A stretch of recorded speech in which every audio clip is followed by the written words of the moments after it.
So, Nintendo can take however long they want with announcing next Switch model, but I might as well get this out done sooner than later.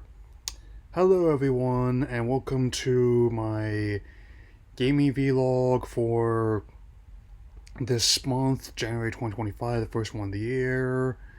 Here, I won't be going over every single development I've seen recently, but there's also quite a few I can address. So let's get started. So after about 7 years of development, and at least half of which were active development, and Splash Damage, a developer who has worked on quite a few shooters, recently announced the cancellation of Transformers Reactivate, which would have been a hero shooter set in the Transformers universe. And even someone who was skeptical of the game as a service aspect, even I thought as a Transformers game had potential, especially since for a concept which is actually very video game friendly, there actually are a lot fewer good games than you'd expect. And to mean a Devastation from Platinum here, War for Cybertron and Fall of Cybertron from High Moon there. Here, I also have among many who enjoyed the one on PS2 based on Mata from Atari when I believe they're still under Infogrames. So I suppose we'll a have another attempt at that some other time. But I can't say I'm entirely surprised given how many other live service titles have gone belly up that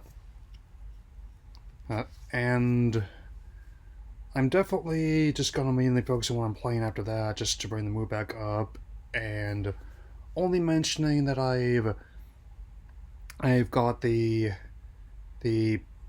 finally figured out how to claim PS5 titles without the console on my PS Plus account, so that means at some point when I do have it, I will be able to at least try Temtem and Task Force X Goes to McDonald's, more commonly known as Suicide Squad Kill the Justice League. So, oh, let's get into what I am currently playing. The two titles I got with my PS Plus Essential tier this month are the Stanley Parable Ultra Deluxe. I've heard very good things about that one. I'm just going to keep it on my system for the Go Outside and Super Go Outside trophies, especially.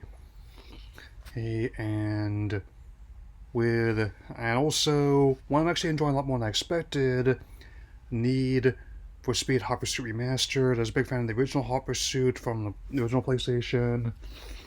I had heard of this game, but now that I've got a chance to try more of it, I can honestly say that with the franchise being in something of a lull lately, I would argue this would be the model I would actually prefer.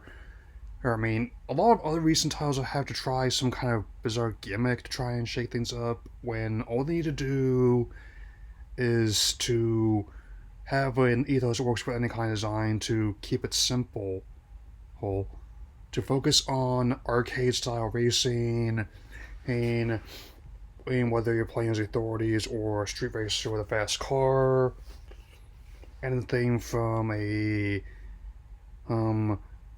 common, say, Lexus IS300 to a finely tuned F1 McLaren. And yeah, it's definitely one of those kind of games that. And Criterion is actually really good at developing racing titles, I'll admit that. I also finally got a Burton and Batsuit skin in Multiverses. Yes, I am still dipping in and out of that one, even with a lot of people dunking on the game. mean, but that's mainly because it was on sale, and I have been stacking in the Gleamium for a while to that point. And so there's that. And I also still on Chapter 3 of Star Wars Bounty Hunter, working on finding more of the secrets, and also rediscovering some of the more interesting things that the game did. I mean, in terms of design, like there's one section and where you're tracking and finding a lead on a corrupt senator where you're jumping on platforms, but rather than the usual method of jumping up between platforms, you actually have to time it so you're going down, which is a trial and error process. I do emphasize the error there, but it's definitely another example of how the game is actually held up a lot better than I expected.